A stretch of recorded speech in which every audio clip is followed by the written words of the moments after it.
Hey guys, welcome to Yankee Valley Politics, and in today's video I'm going to be giving you guys my final prediction on the 2024 presidential election.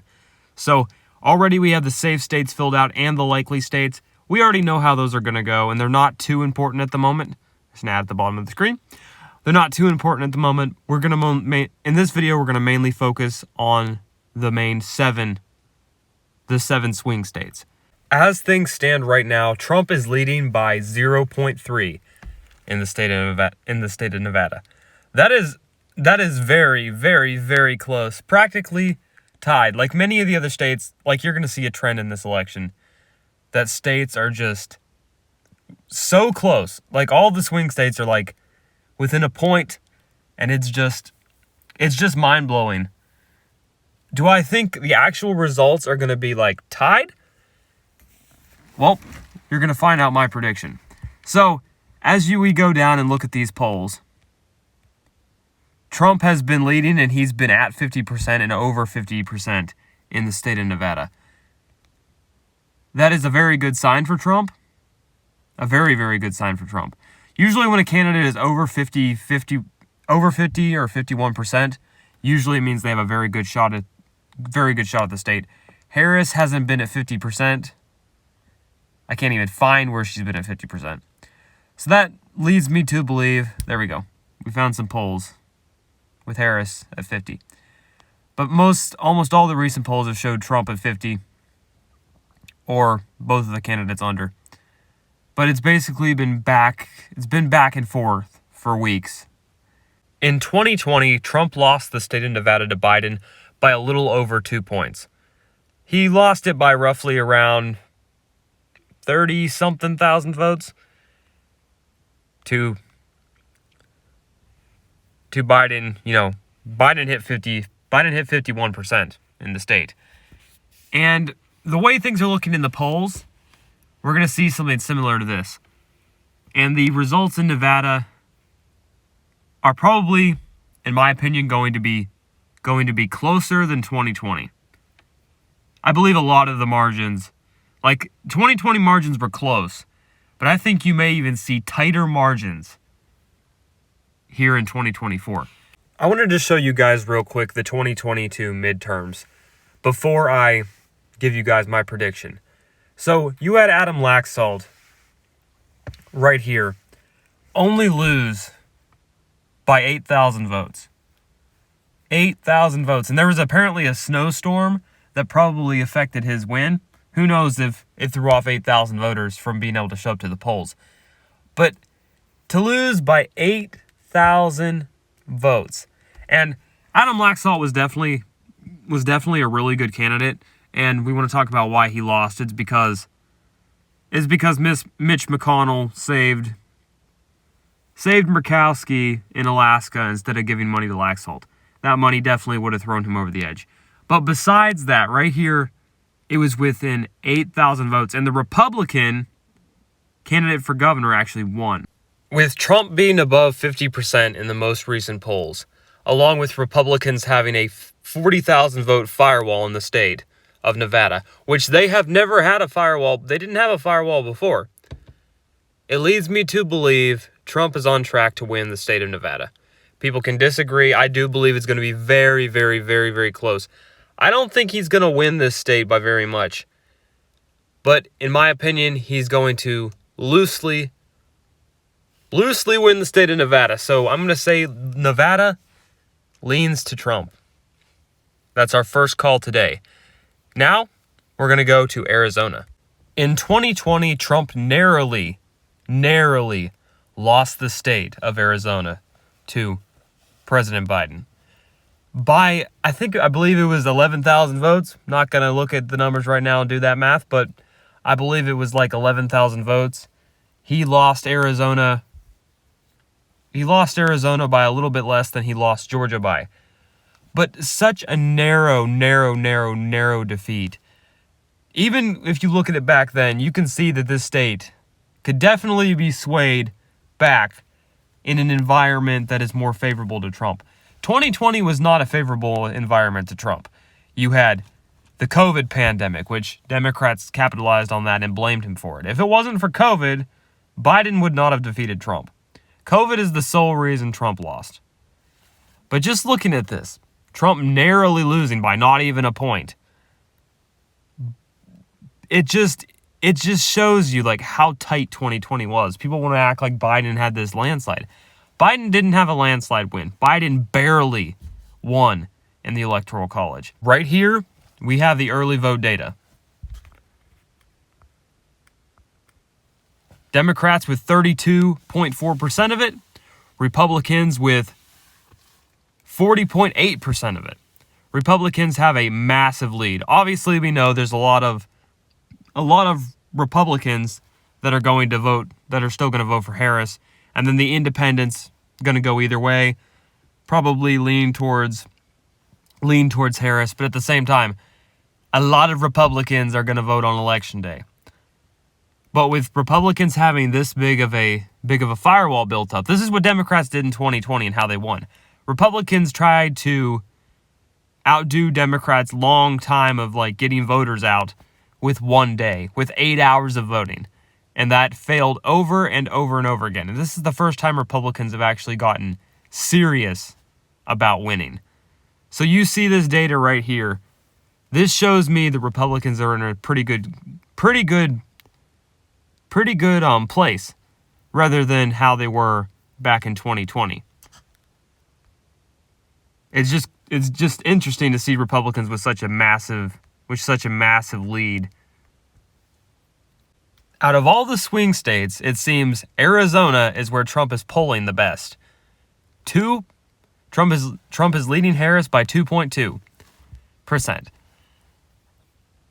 And I don't expect Trump to win the state of Arizona by 2.2. I'm thinking he'll probably win the state of Arizona by 1.8. That would be my prediction, would be 1.8.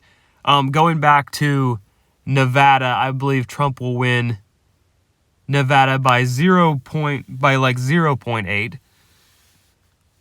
And that's just how I'm going to say it. But yeah, I think Trump's going to win the state of Arizona by 1.8%. Right here you have him leading by 2.2. We'll go down here to the polls, and he has just been decimating her in almost every single poll, above 50%. It just shows me that he's going to win the state of Arizona. I thought Arizona was gone not too long ago, but it seems that Republicans are making a comeback. So I have to call the state of Arizona for former President Donald J. Trump. I believe he'll win the state by 1.8%. Very, very, very, very narrow win.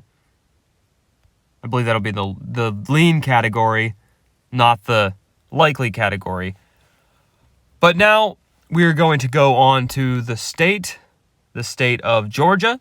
Back in 2020, Trump narrowly lost the state to President Biden by like 12,000 votes. Such a narrow defeat by Biden. But there was many factors that contributed to this, such as very, very, very high black turnout, which has dipped this year. We don't know what's going to happen tomorrow on Election Day, but it could very well be a surge of black turnout. I guess we'll just have to find out tomorrow. But with the changes and with the high turnout in Georgia, it's showing that Trump definitely is getting the upper hand on Harris. But like here, look right here. He only lost by 12,000 votes. And look at the national environment now. You've had 4 years of Biden where people are unhappy with the administration. They think the country's on the wrong track. So Trump's in a way more favorable environment. Today, Trump holds a 1-point lead. A 1-point lead over Harris in the state of Georgia. And I believe it's going to be very, very, very close in the state of Georgia. And I'm going to have to say I believe it's going to be about a 1-point win for Trump in the state of Georgia. As you go down, you can see the polls. Trump's at 50. You got a tie. Trump's at 49. Trump's at 50. Trump's at 50. The way he's cracking 50% in some of these polls leads me to believe it's going to be very close, but at the same time, he's getting 50%. He's not really getting over 50% in many polls, but there's still a trend there. And you can see that it's definitely leaning towards Trump, but it's so close. It's so close to a tie. But I do believe Trump is going to win the state of Georgia. Since black turnout is down, Republicans are voting by mail, have been voting early. Republicans have been taking advantage of the system this time. Last time they did not. And that can be contributed to Trump's fault too, telling people to only vote in person. But if let's say Republicans would have all voted in person, or all voted by mail, in person, early voting back in 2020, Trump may have actually been reelected president. But right here, showing that Trump is in the lead, night before the election, it leads me to believe that this is in Trump's favor. To anyone believing that Trump is going to lose because there's a strong black woman candidate on the ballot, here's some data right here for you. Brian Kemp beat Stacey Abrams by a lot. People were thinking Georgia was gone. Georgia was going to be this Democrat state. But yet, it reelected its Republican governor by a lot. And Brian Kemp isn't some moderate Republican. He's very solid on a lot of issues. Yes, him and Trump have had disagreements, and everyone has disagreements, but at the same time, Brian Kemp won by this much in the state of Georgia against Stacey Abrams, which was supposed to be this really strong figure because she was a black woman. She was supposed to get the black vote and get so much support, but it just didn't happen. And right here is showing that a Republican can win statewide, and I believe all kinds of other Republicans won down ballot. Yeah, Herschel Walker lost, but he was a horrible candidate, and he barely lost. So, looking at this data right here, it's showing a little bit of a trend. Only 2 years ago, and with high Republican turnout, it's another point leading me to believe that Trump is going to take the state of Georgia. So I believe Georgia is going to be about a 1-point win for Trump. Now we are on to the state of North Carolina. As of right now, Trump leads by 1% in the state of North Carolina. And which is very interesting because we all believe that North Carolina was one of the more red states out of the swing states. And I actually believe that Trump is going to win North Carolina by more than 1 point. North Carolina is still a red state. I don't believe that the polls are as close as they say. I believe Trump is probably going to win the state of North Carolina by about 2 points. But going down here, you can see the polls where Trump is at 50, Harris is at 48, Harris is at 48, Trump's at 50, Trump's at 51. Trump's over 50% in a lot of these polls. So what it shows to me is Trump is probably going to win the state by 51% to Harris's 48 or something like that. I believe Trump will probably get over 50% in the state of North Carolina. I think Trump's going to win North Carolina by 2.2 points or something like that. It was not too long ago that Ted Budd won by 3 points over his opponent in the state of North Carolina. And just looking at this, seeing this win, I really do believe, I know you cannot just go off midterm. You can't just go off midterm results because in the respite, I'm going to tell you why that doesn't work.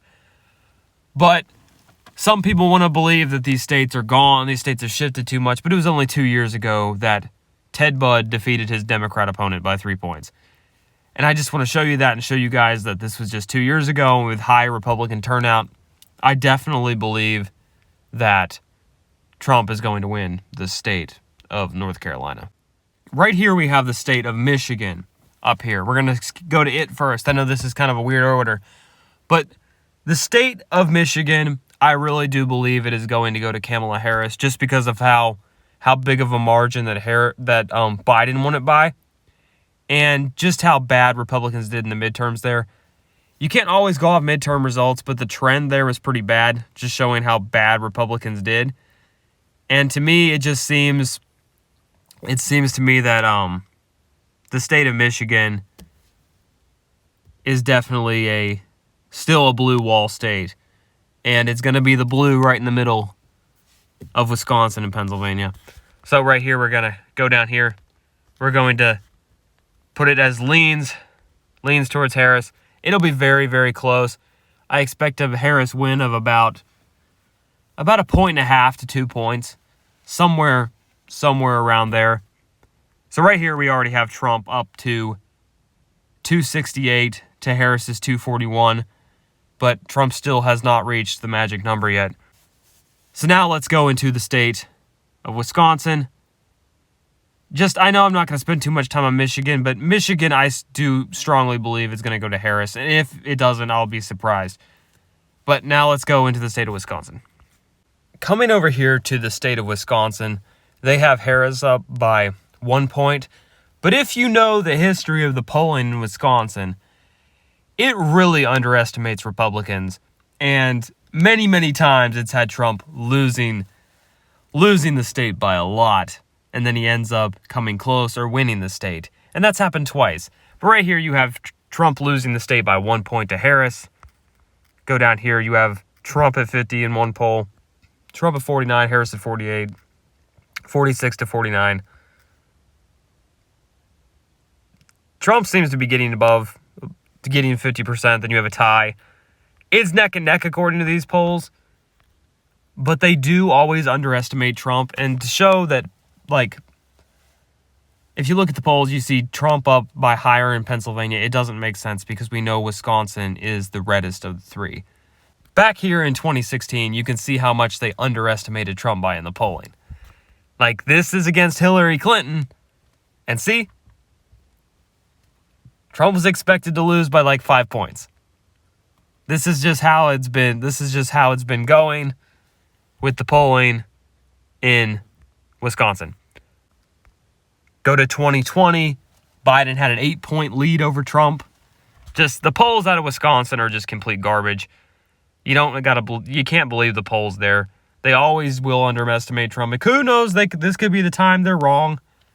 But at the same time, this could be the time where they're actually right. But at the same time, I believe the polls in Wisconsin are underestimating Trump. I believe Trump is probably going to win the state of Wisconsin by about 1.6 or more. He could win the state by 2 points. It could be very close. It could be very close to 2 points. But right now we are going to stick it. We are going to stick it in the We're going to stick it in the leans category. Way I use this is 2 points. Over 2 points is likely. And many of these states, I don't believe Trump's going to be winning by likely margins. I think it's going to be very, very close.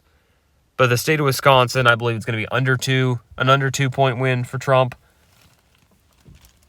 And yeah, that's just the way I believe. But we are now on to our last state, my home state of Pennsylvania. And this state is very, very hard for me to call just because of things I've seen in the state. But the data is keeping me from saying this state is going to go blue. Personally, I feel like it's going to go blue. But if I look at the data is driving my prediction, and the data is showing it is going to be a narrow Trump win. Right here, we have the early vote data in my home state of Pennsylvania. Democrats have a 51.7% of the votes. Republicans have 32.8%. Yes, Republicans are behind by a lot. But at the same time, this is actually very good data compared to 2020. You can see the nice chart right here.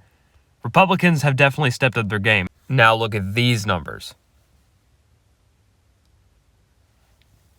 Republicans are doing 10 points better than they were. Democrats are doing 10 points worse with having a firewall. With their firewall being knocked down, I really do believe it gives Republicans a better shot. And when you think about Republicans having this massive surge of voter registrations over the past 4 years, Democrats had I don't know if it was 2 years ago, they had a 600,000 vote lead, or if it was 4 years ago, but now it's been knocked down to under 300,000 from 600,000. So that's more data right there that shows positives for Republicans. And yes, we don't know how all these Republicans are voting that are voting early, or all these unaffiliated voters. A lot of them are going to vote Democrat. But at the same time, with the firewall being way smaller, it definitely gives Republicans an opportunity. Right here, we have the final polling in the state of Pennsylvania. This has actually changed from when I looked at it earlier. Trump was up, then it went from being tied, and now it has Harris up by 0.2. And I'm not scared about seeing Harris up in the polls because of the fact that Trump has underestimated the polls twice in the state. Right here is where things shifted back in 2020. The rural areas stayed and didn't really move very much, but the big shifts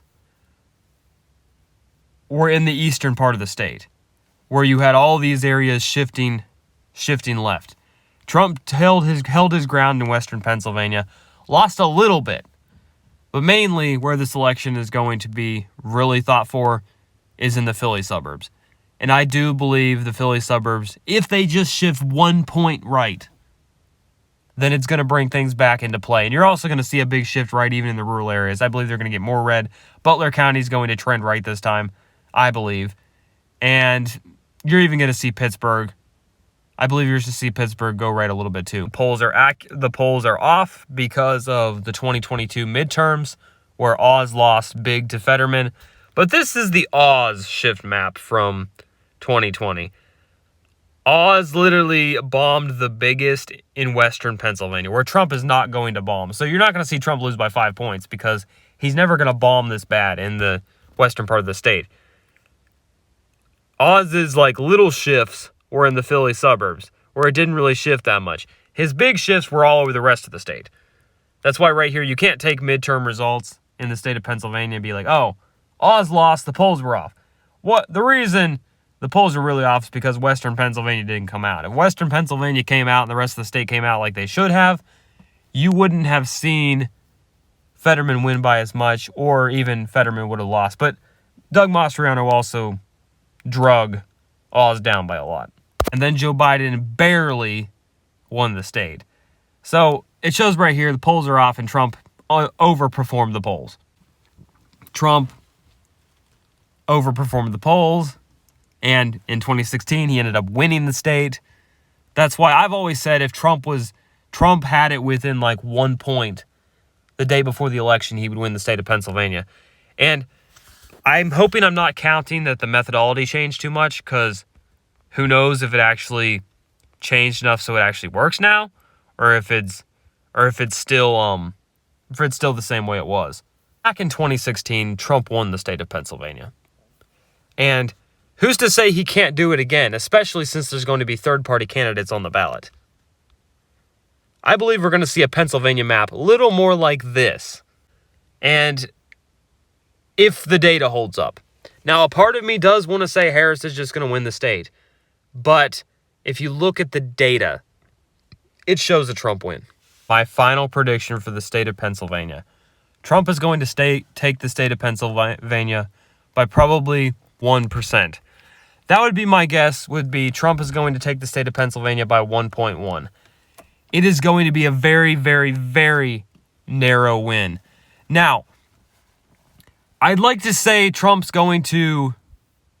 Part of me wants to say, oh, it's going to be within 10,000 votes or 20,000 votes, which it very, very well could be. That's the way I'm seeing it. It's going to be close. It's going to be very close. But Trump's going to win it by around a point, maybe less, maybe more. All these states are coin flips. And I can easily see Harris winning Pennsylvania, Wisconsin.